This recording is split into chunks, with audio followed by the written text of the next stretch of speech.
ఒక పెద్ద గొడవ తర్వాతే ఆ బీహార్ని మేము ఓడగొట్టాం. ప్రపంచంలో ఉన్న అన్ని విద్యలు నేర్చుకున్న వ్యక్తి వీహరుడని సందేహమే లేదు. తర్వాత మేము నేర్చుకున్న స్పెషల్ బాక్సింగ్ వల్ల వాడితో పోటీపడి గెలిచాము.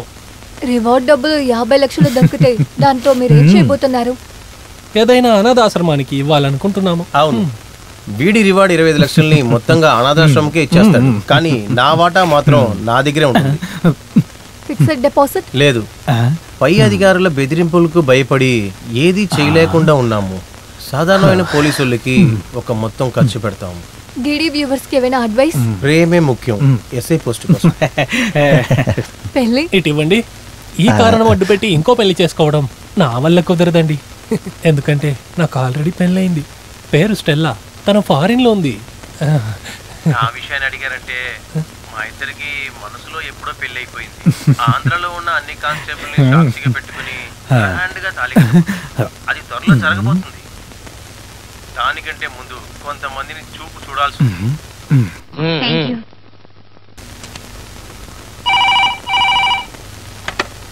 హలో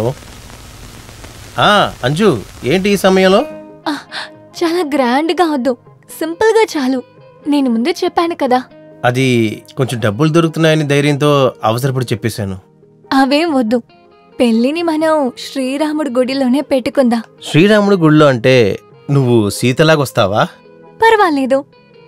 శ్రీరాముడికి ఒక భార్యే కదా, అవన్నీ నేను చూసుకుంటాను.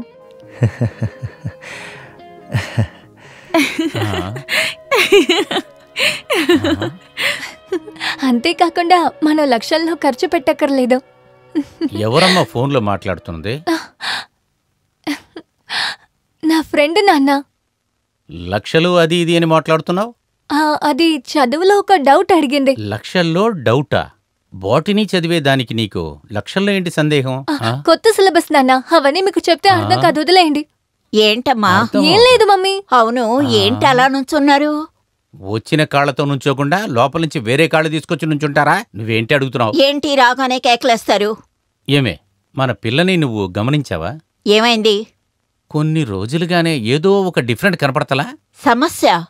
మెడికల్ భాషలో చెప్పాలంటే తనకేదో ఒక లవ్ ఫీవర్ వచ్చింది అనిపిస్తుంది. ఇంకా మనం కొంచెం కష్టపడి ఖర్చు పెట్టామనుకో, మంచి మెడికల్ కాలేజీలో తనకి సీటు తీసుకురావచ్చు. అదంతా వేస్ట్ అయిపోతుందేమో చంద్రమతి. అయ్యో అలా అనకండి, నాకు బీపీ పెరుగుతుంది. దానికి నేను మాత్రిస్తాను, కానీ నా బీపీని ఎవరు చూసుకుంటారో?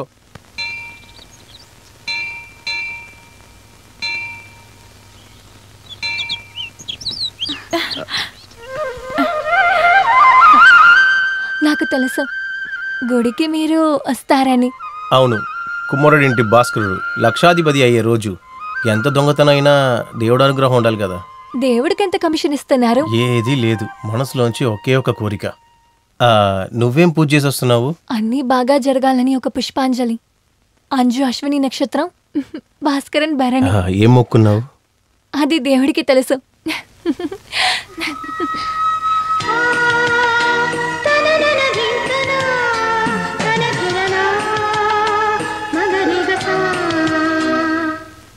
అమ్మా మేరీ మాత, ఇంకా దండం పెట్టుకోవడం అవ్వలేదా? 10 బ్యాంక్ మేనేజర్ రమ్మన్నాడు కదా. రావు కాలంకు ముందే అకౌంట్ ఓపెన్ చేయాలి. నా ప్రార్థన ఇంకా పూర్తవ్వలేదు భాస్కరా. ఇటువంటి ఏమీ లేని ఒకడే నన్ను నిద్ర నుంచి లేపి నన్ను ఇంత బాగు చేశాడు. మీడియా వల్ల ఉంటుంది. ఇంటర్వ్యూ తీసుకోవాలంటే బ్యాంకుకే రమ్మను. హలో, ఫోన్లో ఎవరు? భాస్కరేనా? అవును. 50 లక్షలు దొరికితే మీరేం చేస్తారు? ఏం చేస్తారని అడిగితే కాల్ చేస్తావా ఏంటి? కరెక్ట్గా వాటా చేసుకుంటాం. కానీ దానికి ఇంకొకళ్ళు కూడా ఉన్నారే. హక్కుదారుడా? అదెవరు? నేనే, doctor Raghavan, government chief surgeon. అది సరే. వీకరుణ్ణి చంపింది మీరు కాదు, వాడు ఆత్మహత్య చేసుకున్నాడు. పొటాసిన్ సైనైడ్ తినేవాడు చనిపోయి ఉన్నాడు. ఆ బాడీని పోస్ట్మార్టం చేసింది నేనే, doctor Raghavan, MBBS and MS. ఎవరు? డాక్టర్ రాఘవన్ అంటే అంజు వాళ్ళ నానే కదా? నేను అంజు తండ్రి అని నీకెలా తెలుసు? అంజుని నాకు తెలుసు. డాక్టర్ రాఘవన్ కూతురని తను చెప్పింది నాకు. అలాగా. గవర్నమెంట్ ఇచ్చే సన్మానం 50 లక్షలు. ఎవరికీ పనికి రాకుండా పోటానికి ఆ డబ్బులు మళ్ళీ గవర్నమెంట్ చేతికి తిరిగి వెళ్లకుండా నేను మీ చేతికి దొంగ సర్టిఫికేట్ రాసిచ్చాను. కానీ ఆ డబ్బులో నాకు కూడా భాగం కావాలి. ఏమంటున్నారు? మీరేం తీర్మానం తీశారో చెప్పండి. మేము కొంచెం ఆలోచించాలి. నేనే కాల్ చేస్తాను. అలాగే, కానీ ఎక్కువ లేట్ చేయకండి. సరే. రేయ్ ఏమైందిరా చెప్పురా. 50 లక్షలకి మన ఎదురు చూడన ఒక వాటాదారు ఉన్నాడు. వాటాదారుడా? అవును. నువ్వు వెళ్ళి ఆ తలుపు కిటికీలు అన్నిటినీ మూసేసిరా.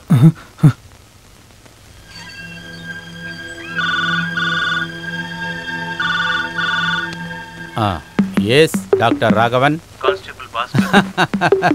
ఏం తీర్మానం తీసుకున్నారు? మీ డిమాండ్ ఏంటి సార్? చెప్తాను.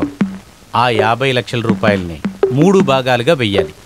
కనీసంగా చూసుకుంటే ఒక మనిషికి 16,66,666 రూపాయల 60 పైసలు వస్తుంది. అలా చూసుకున్నా 2 పైసలు మిగులుతుంది. ఆ 2 పైసల కోసం ఈ కాలంలో బిచ్చగాడ కూడా తీసుకోడు. అందువలన ఏం జరిగినా సరే ఈ అమౌంట్ని నాకు క్యాష్గా పంపించండి. లేదంటే లేదంటే మీకు అనుకూలంగా రాసిన పోస్ట్ మార్టం రిపోర్టుని అదే పెన్నుతో మళ్ళీ తిరగ రాయాల్సి వస్తుంది. అది సాధ్యమా? అది నేను చేయగలనే. వీకరెంట్ బాడీని మళ్ళీ తొవ్వి తీసి రీపోస్ట్ మార్టం, దట్స్ ఆల్.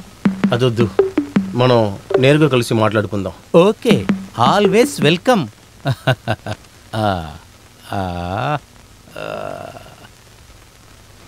మన గేట్లోనే కదా ఆ కార్ నిలబడి ఉంది. అవును.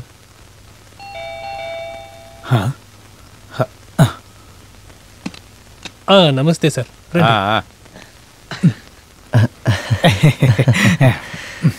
ఏం ఆలోచించారు? మీ కండిషన్స్ ఏంటని? అది నేను ఫోన్లోనే చెప్పుండేవానిగా. మీ డిమాండ్ ఏంటి సార్? చెప్తాను. ఆ 50 లక్షల రూపాయలని 3 భాగాలుగా వెయ్యాలి. కనీసంగా చూసుకుంటే ఒక మనిషికి 16,66,666 రూపాయల 60 పైసలు వస్తుంది. అలా చూసుకున్నా 2 పైసలు మిగులుతుంది. ఆ 2 పైసల కోసం ఈ కాలంలో బిచ్చగాడ కూడా తీసుకోడు. అందువలన ఏం జరిగినా సరే ఈ అమౌంట్ని నాకు క్యాష్గా పంపించండి. లేదంటే లేదంటే మీకు అనుకూలంగా రాసిన పోస్ట్ మార్టం రిపోర్టుని ఏంటిది పెన్నుతో అది టేప్ రికార్డర్. వింటున్నది మీరు ఫోన్లో మాట్లాడిందే. దాన్ని మేము రికార్డ్ చేసాము. ప్రూఫ్ అని ఉంటారే, అదేటో తెలుసా? ఇదే ఆ ప్రూఫ్. ఎందుకు ఇది?